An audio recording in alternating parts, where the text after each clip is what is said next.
Hello बच्चों, 12 minute की series में हम आ चुके हैं चैप्टर 4 में। एक्चुअली चैप्टर 4 नहीं है, ये चैप्टर 5 है, क्योंकि चैप्टर 4 तुम्हारे सिलेबस में भी है नहीं। ठीक है, अब आ जाओ, चैप्टर के नाम क्या है? Capital formation. एक बेहतर तरीके से समझते हैं, वही सेम 12 मिनट लगेगा। देखो पहले समझो इसको डिवाइड करके, क्या नाम है इसका? Human capital formation.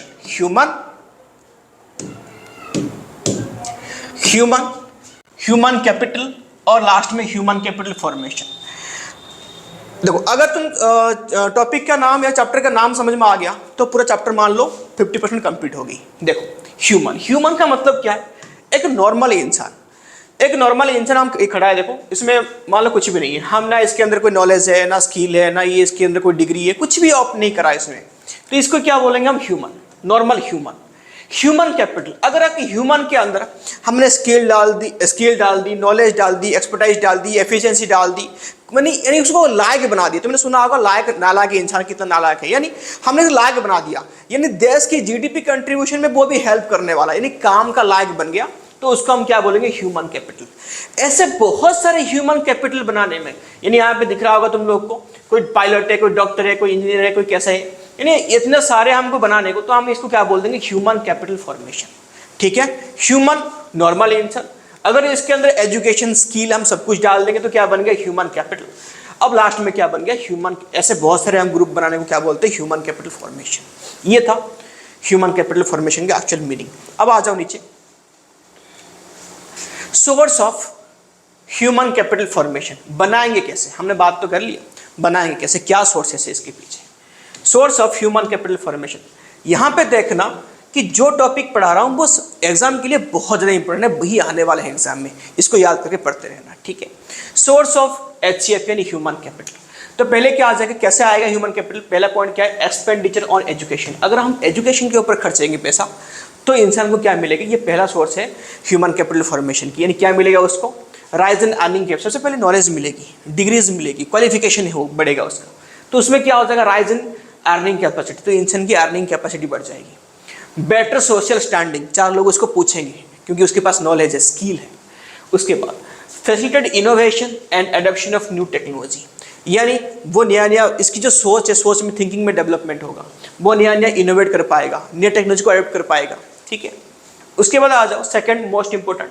देखो ये दोनों आपस में बहुत इंपॉर्टेंट है, इसको याद रखना, ये 100% एग्जाम में आना ही आना है। एक्सपेंडिचर ऑन हेल्थ, हम किसके ऊपर खर्चा करेंगे? अभी हेल्थ के ऊपर, यानी हेल्थ अच्छा रहेगा तो क्या नाम है इसका? तुम्हारा काम करने का मन भी करेगा, यानी तुमको पढ़ा होगा जो तुम्हारा प्रोवर्ब है, a sound health consist of sound mind, है ना, ये होता है। तो यहाँ पे क्या है? अब आ जाओ, एक्सपेंडिचर ऑन हेल्थ, इसके ऊपर हम खर्चा करेंगे। किसके ऊपर करेंगे? प्रिवेंटिव मेडिसिन, यानी जिसको तुम बोलते हो वैक्सीनेशन। क्यूरेटिव मेडिसिन, यानी बीमार होने के बाद जो मेडिसिन लेते हो। सोशल मेडिसिन, यानी अवेयरनेस स्प्रेड करते हो। ठीक है, हाथ धोना चाहिए, मास्क पहनना चाहिए, सैनिटेशन करो, ये बहुत सारे। और availability of clean drinking water and sanitation facility, ये सब किसके अंदर आता है? एक्सपेंडिचर ऑन हेल्थ के ऊपर। फिर आ जाओ OJT। OJT तुम्हारा क्या है? OJT इसकी फुल फॉर्म लिखो, on the job training. OJT on the job training, on the job training, on the job training. OJT 2 part में डिवाइड कर दो इसको, एक लिखो यहाँ पे ऑन कैंपस और एक लिखो यहाँ पे ऑफ कैंपस। 2 पार्ट में डिवाइड कर दी। कितने कर दी? On campus and off campus. On campus किस लिए होती है? टू राइज द प्रोडक्टिविटी, यानी प्रोडक्शन इंक्रीज करने के लिए क्या होती है? On campus. ऑफ कैंपस किस लिए करते हैं? यानी to adoption of new technology, नया टेक्निक एडॉप्शन करने के लिए हम क्या करते हैं? ऑफ कैंपस ट्रेनिंग कराते हैं। ठीक है, कैंपस के अंदर कराएंगे तो एफिशिएंसी बढ़ेगी, तो प्रोडक्शन राइज होगा। कैंपस की बाहर कराएंगे ना, हमारे पास कोई टेक्नोलॉजी है नहीं। तुमने बहुत टाइम पे सुना होगा कि पापा का हमारे इंडिया छोड़ के जापान गए हैं वहाँ पे कुछ ट्रेनिंग करने के लिए, तो वही होता है ऑफ कैंपस ट्रेनिंग, कुछ नया टेक्नोलॉजी एडॉप्शन करने के लिए गए हैं। ठीक है, याद रखना। आगे देखो, एक्सपेंडिचर ऑन माइग्रेशन। माइग्रेशन क्या है? यानी move from one place to other place. ये भी दो टाइप के लोग यहाँ पे करते हैं। कौन सी लोग करते हैं एक बार देख लो। एक होता है, पहला यहाँ पे लिख लो कि एक्सपेंडिचर ऑन माइग्रेशन में स्किल्ड पीपल, ये किस लिए करेंगे स्किल्ड पीपल, ये करेंगे फॉर हायर सैलरी,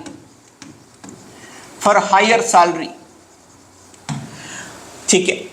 और जो अनएम्प्लॉयमेंट लोग, अनस्किल्ड लोग, यहाँ पे अनस्किल्ड करते हैं, अनस्किल्ड है, वो किस लिए करेंगे, वो करेंगे फॉर सर्चिंग ऑफ जॉब पाने के लिए करते हैं, ठीक है। ये सारे तुम लिख के आना पेपर में, ठीक है। आंसर राइटिंग और तुम्हारा क्या होगा, स्ट्रॉन्ग हो जाएगी। फिर आगे लिखो, एक्सपेंडिचर ऑन इंफॉर्मेशन क्या है, हम इंफॉर्मेशन आईटी में, इंटरनेट में पैसा खर्चा करते हैं, किस लिए हमको चाहिए, मार्केट के बारे में इंफॉर्मेशन, डिमांड सप्लाई क्या हो रही है, जॉब पाने के लिए, अपॉर्चुनिटी कहाँ पे है, तो सब के लिए हम क्या करते हैं, खर्चा करते हैं कहाँ पे, इंफॉर्मेशन के ऊपर। तो ये था हमारा सोर्सेस ऑफ क्या था तुम्हारा, HCF। अब आ जाओ role of HCF। Actually HCF की क्या रोल है, optimum utilisation of physical capital. तो यहाँ पे पहले बता दूं, ह्यूमन कैपिटल अलग है, फिजिकल कैपिटल अलग है। ह्यूमन कैपिटल, इंसान के अंदर अगर तुमने नॉलेज, स्किल भरा, एफिशिएंसी भरा, तो तुम्हारा ह्यूमन कैपिटल कहलाएगा। फिजिकल कैपिटल क्या है, जिसके थ्रू तुम यूज करके प्रोडक्शन प्रोसेस में जो तुमको हेल्प करता है, मशीन्स, इक्विपमेंट, ये सारे फिजिकल कैपिटल, ठीक है। रोड, ये जो तुम्हारे यानी जो एसेट्स हो गए, फिजिकल एसेट्स हो गए, उसको हम क्या बोलते हैं, physical capital. Optimum use of physical capital, अगर तुम फिजिकल कैपिटल को ऑप्टिमम यूटिलाइज करते हो तो उसके लिए क्या चाहिए, यानी कैसे यूज करनी है ताकि हमारा मिनिमम इनपुट से मैक्सिमम आउटपुट निकल सके, तो उसके लिए ह्यूमन स्किल्स चाहिए एंड ह्यूमन एफर्ट चाहिए, ठीक है। अब हायर प्रोडक्टिविटी, प्रोडक्शन तुमको इंक्रीज करनी है, ह्यूमन की क्या नॉलेज चाहिए, स्किल चाहिए एंड एफिशिएंसी चाहिए। स्टिमुलेट इनोवेशन, नया आइडिया चाहिए, तो किसे करोगे, थ्रू एजुकेटेड लेबर फोर्स, यानी अगर तुम्हारे पास पढ़े लिखे लेबर फोर्स रहेंगे तो वो तुम्हारा क्या कर पाएंगे, इन्वेंशन करेंगे, इनोवेशन करेंगे। राइज इन लाइफ एक्सपेक्टेंसी, यानी थ्रू एक्सपेंडिचर ऑन हेल्थ, अगर तुम हेल्थ वाइज बहुत कॉन्शियस हो, अगर तुम हेल्थ, तो क्या होगा, तुम्हारा लाइफ एक्सपेक्टेंसी क्या हो जाएगी, बढ़ जाएगी, ज़्यादा दिन तक तुम फिट लाइफ जियोगे विदाउट एनी डिजीज। डेवलप, यहाँ पे क्वालिटी लाइफ, क्वालिटी लाइफ तुम्हारा बढ़ जाएगी थ्रू एक्सपेंडिचर ऑन एजुकेशन। अगर तुम पढ़े लिखे होंगे, तुम्हारे लिए बहुत सारे अपॉर्चुनिटी होंगे, तुम्हारे लिए क्या होंगे, एक खुला मैदान होगा, तुम जो चाहे वो कर सकते हो, अपनी मर्जी, यानी अपनी क्वालिटी के हिसाब से तुम जी सकते हो, जिसमें इंटरेस्ट है वो काम ऑप्ट कर सकते हो। बट जो पढ़ा लिखा नहीं है उसके पास एक ही ऑप्शन है, वो लेबरगिरी करेगा। कंट्रोल ऑन पॉपुलेशन ग्रोथ, ये सबसे बड़ी इंपॉर्टेंट है। अगर पॉपुलेशन ग्रोथ कंट्रोल नहीं करेंगे तो पर हेड डिवाइडेशन और बढ़ जाएगी, जीडीपी गिर जाएगी, तुम चाहे कुछ भी करो तो सब कुछ खराब हो जाएगी। आगे लिखो, problem of human capital formation, क्या प्रॉब्लम है इसमें, देखो सबसे पहले इनएफिशिएंट रिसोर्सेस। हमने भी बात करी कि हमारे आज की डेट में अगर हम देखें, रफली 140 करोड़ हमारा क्या है, पॉपुलेशन है। उसके हिसाब से हमारे इंडिया में ना हॉस्पिटल्स है हेल्थ के लिए, ना डॉक्टर्स अवेलेबल है, ना स्कूल कॉलेज ढंग की है ताकि इतने बच्चे हमारे पढ़ सकें। ये इनएफिशिएंसी, ब्रेन ड्रेन, नहीं जो अच्छी, मैंने अभी क्या बोला, अभी थोड़ी देर पहले हमने पढ़ा माइग्रेशन। इसका मतलब क्या है, जो हायर स्किल्ड पीपल हैं वो अच्छी सैलरी के लिए वो फॉरेन भाग जाते हैं, यहाँ पे उनको सेम टाइप की अपॉर्चुनिटी मिलती नहीं है। ब्रेन ड्रेन, यानी अच्छे बन फॉरेन चले गए। हाई पॉपुलेशन, ये तो हमेशा प्रॉब्लम ही रहेगा। मैन पावर प्लानिंग, कि हमारा जो मैन पावर प्लानिंग है वो फल्टी है आज की डेट में। अगर मैं तुम लोग को पूछूं तुमने कॉमर्स क्यों लिया, पता नहीं तुमने क्या करा, वो जो साइंस था वो ज़्यादा डिफिकल्ट है, जो आर्ट्स है वो इसका इज्जत नहीं है, बाकी बीच बीच के हमारा कुछ नहीं मिला तो कॉमर्स ले लिया, यही तुम्हारे दिमाग में होगा। तो हमने कोई प्लानिंग करके कि मैं सीए बनूंगा, कि मैं सीएस करूंगा, मैं सीएफए करूंगा, मुझे कॉस्टिंग करनी है, कि मुझे एलबी करनी है, मुझे क्या करनी है, कुछ प्लानिंग तुम्हारे दिमाग में था नहीं, बस तुमने क्या ले लिया, मैक्सिमम बच्चे क्या ले लिया तुमने, बस ये। तो इसको क्या बोलते हैं, 40 man power planning. Poor science and technology, मैं यहाँ पे नहीं बोलूँगा कि काम के लिए, जो पुअर साइंस टेक्नोलॉजी कहाँ पे, एजुकेशन, ईडीए एजुकेशन सिस्टम में पुअर साइंस। देखो अभी जो सीयूटी तुम पढ़ोगे दोगे वो सीबीटी टेस्ट है, बट ऐसा कुछ नहीं है कि हम सीबीटी, हम वही कॉपी एंड पेन में हम प्रैक्टिस कर रहे हैं, ठीक है। अरे ये तो मैंने नॉर्मल एग्जांपल दिया, यानी तुम्हारे जो तुम प्रोजेक्ट बनाओगे, जो 20-20 मार्क्स लेके आए तुम प्रैक्टिकल, 80 मार्क्स डिवाइड कर दिए उसके लिए और 20 मार्क्स प्रैक्टिकल के लिए, ऑन द पेपर है ये 20 प्रैक्टिकल। किसी ने भी कोई इंडस्ट्रियल विजिट नहीं करी होगी, किसी ने लैब में टेस्ट नहीं किया होगा, कुछ नहीं किया होगा, क्योंकि हमारे पास इतनी साइंस टेक्नोलॉजी है नहीं, ठीक है। सब ये ऑन पेपर हम करते हैं।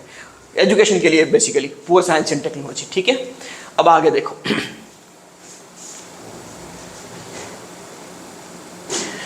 अब देखो क्वेश्चन 2 इंपॉर्टेंट है यहाँ पे, इसको ध्यान देना, बहुत इंपॉर्टेंट क्वेश्चन है, एग्जाम में 100% लिख के दे रहा हूं, आने वाले हैं। देखो इसको रिलेशनशिप बोल लो या डिफरेंशिएशन बोल लो, कैसे भी बोल लो।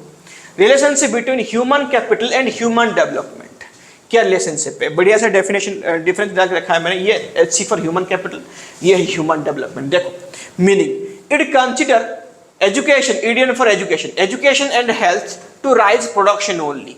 अगर हम बात करें ह्यूमन कैपिटल की, तो यानी हम जो इनको प्रोडक्ट देंगे, यहाँ पे क्या देंगे, इनको जो नॉलेज प्रोवाइड करेंगे एंड जो यहाँ पे हेल्थ फैसिलिटी प्रोवाइड करेंगे, फॉर किस लिए, कि ये प्रोडक्शन राइज कर सके, यानी प्रोडक्टिविटी GDP ग्रोथ में ये हेल्प करें। ये ओनली क्या हो गया तुम्हारा human capital. But human development क्या बोलता है, एजुकेशन एंड हेल्थ प्रोवाइड करेंगे, बट यहाँ पे किस लिए, quality life of the human beings, यानी हम किस लिए, उसकी क्वालिटी लाइफ को इंप्रूव करने के लिए, उसको और अपॉर्चुनिटी देने के लिए। मैं एक इजी तरीके से समझाता हूँ, यहाँ पे सुनो। फॉर एग्जांपल जो वोकेशनल एजुकेशन होते हैं, वोकेशनल एजुकेशन होते हैं, ये होते हैं पर्टिकुलर ट्रेनिंग प्रोवाइड किया गया पर्टिकुलर काम के लिए। अब मान लो एकेडमिक क्वालिफिकेशन होते हैं, जो अभी हम पढ़ रहे हैं 10th 12th तक, ये क्वालिफिकेशन किस टाइप का होता है कि इंसान को पढ़ा लिखा बना के समझदार बनाओ, उसके लिए बहुत सारे अपॉर्चुनिटी खुल गए, वो अपनी मन के हिसाब से कुछ भी करेगा वो। ये हो गया ह्यूमन डेवलपमेंट।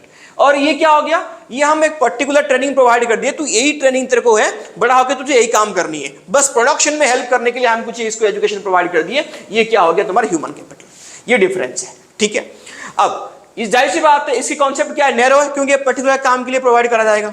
इसकी क्या है, वाइड है, क्योंकि तुम्हारे पास वाइड चॉइस है, तुम कुछ भी कर लो अपनी जिंदगी के साथ।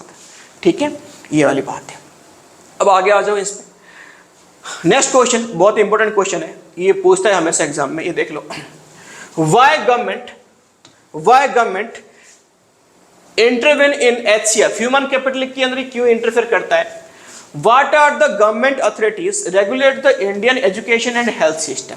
ये क्वेश्चन नोट कर लेना कैसे भी करके। ठीक है, देखो पहले बात तो ये यहाँ पे, ये मेरे लैंग्वेज नहीं है, बुक से ही लिया मैंने। तो यहाँ पे क्या है कि जो एजुकेशन हो चाहे तुम्हारा हेल्थ हो, इसके एक बड़ी सी लॉन्ग टर्म इम्पैक्ट है। यानी फॉर एग्जाम्पल तुमने कि क्लास 1 में किसी स्कूल में एडमिशन ले लिया, ठीक है, और तुम्हारा बीच में कोई टेस्ट नहीं हुआ, मैं किस लिए नहीं होगा बोल रहा हूँ, सीधा कि तुम 12th में टेस्ट दिए और टेस्ट देके टेस्ट में फेल हो गए, फिर दोबारा जाओगे इसी स्कूल में पढ़ने के लिए कि हाँ नहीं अभी तो स्कूल बेकार था, मैंने 12 साल इसमें काटा, फेल हो गया, दूसरे स्कूल में जाता हूँ। 12 साल दोबारा कहाँ से जाओगे, आप पीछे नहीं जा पाओगे। इसलिए इस जो सारे तुम्हारे एजुकेशन सेक्टर को कौन करता है, गवर्नमेंट यहाँ पे इंटरफेयर करता है, यहाँ पे इसको कंट्रोल करने के लिए, रेगुलेट करने के लिए।